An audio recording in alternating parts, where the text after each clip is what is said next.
Sesifikile ke eMphelandaba lapho konke kuyokwenzeka khona la ingonyama yomndeni kaJuda ezobe isibambele khona inkonzo. Uma ungabheka isona stadium ke lesi okuthiwa iPuma Stadium eWitbank, ungasibheka amacala onke sine grandstand inhlangothi zonke, siyohlala senele phakathi kwale ndawo. Uma ubheka emva kwami izibe idabuli kunamasuthi ngapha, uma ubheka ngapha phambi kwami kune grandstand ephinde ibe covered ngendlela eyisimangaliso. Uma ubheka nje i-infrastructure khona lana isezingeni eliphezulu kabi.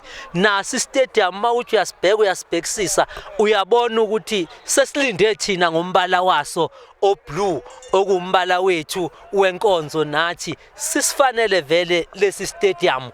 Uma sekushaye usuku ngapha ngakuleli yapali siyoba nodeda ngendlale wetende okuyobe kuhleli kulo abaholi benkonzo.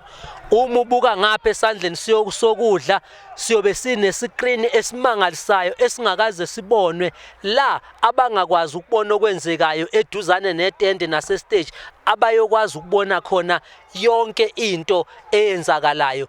Nginganithembisa ukuthi zonke izinto ezidingakalayo ukuthi ukuhlala nokwenza inkonzo ekuleli izinga esizobe sikulo ziyalungiswa, zisendleleni enhle. Esicelayo wozanini ngobuningi benu kulesi stadium. Cluster 1 sondelani, angabibikho ongafisa ukusondela kule ndawo, angabibikho othi yena ngeke aphumelele. Abasebenzayo bayocela emsebenzini kusenesikhathi, ususemnyango. 15-16 November siyangena nengonyama kulesi stadium sase Witbank, Puma Stadium eMalahleni. Ngiyabonga.